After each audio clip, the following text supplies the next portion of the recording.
Au cours du premier forum, nous avons remarqué qu'il y avait un engouement au niveau des pays pour venir d'abord partager les bonnes expériences qui se passent dans les pays. Mais il y avait une difficulté par rapport à comment disséminer, comment diffuser ces bonnes pratiques. Il fallait donc créer une plateforme et c'est ça que nous avons voulu faire à travers ce forum pour que les pays puissent se retrouver, discuter entre eux, échanger, mais également avoir nos partenaires qui nous aident à la mise en œuvre de ces activités. Comment avec eux nous pourrons passer à l'échelle de ces interventions de haut impact au niveau de la santé. Il y a eu un premier forum organisé à Ouaga. Est-ce qu'on peut avoir les résultats obtenus au cours de ce premier forum?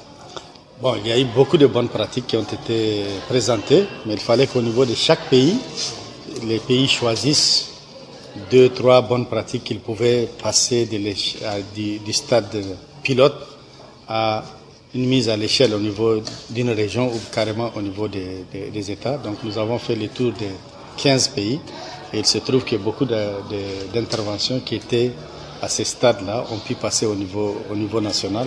Ça a permis également d'influencer les politiques de santé au niveau de nos pays. Mais au niveau régional, il y avait 2 actions essentielles qui avaient fait l'objet des recommandations. C'était la délégation des tâches. Parce que comme vous le savez, il y a une médicalisation de certains gestes.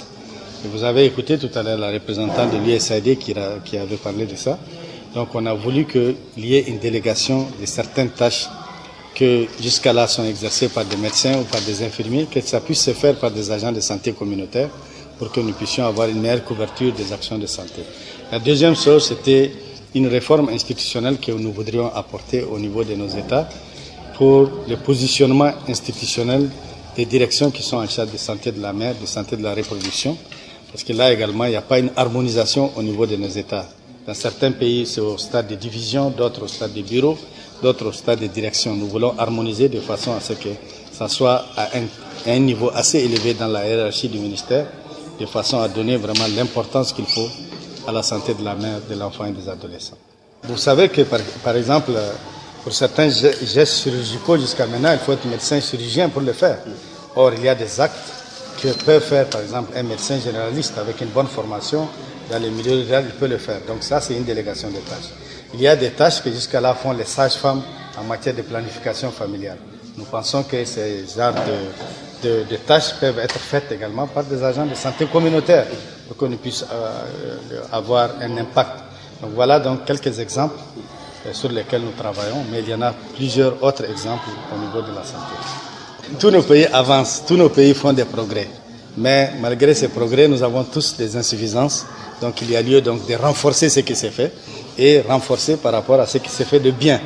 Donc beaucoup de nos pays avancent et avec l'OAS, nous essayons donc et nos partenaires de les apporter ce soutien.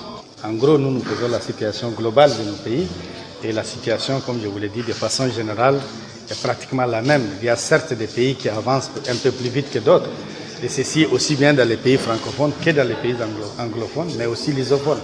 Donc il n'y a pas de véritable différence sur lesquelles nous allons faire différenciation entre les pays.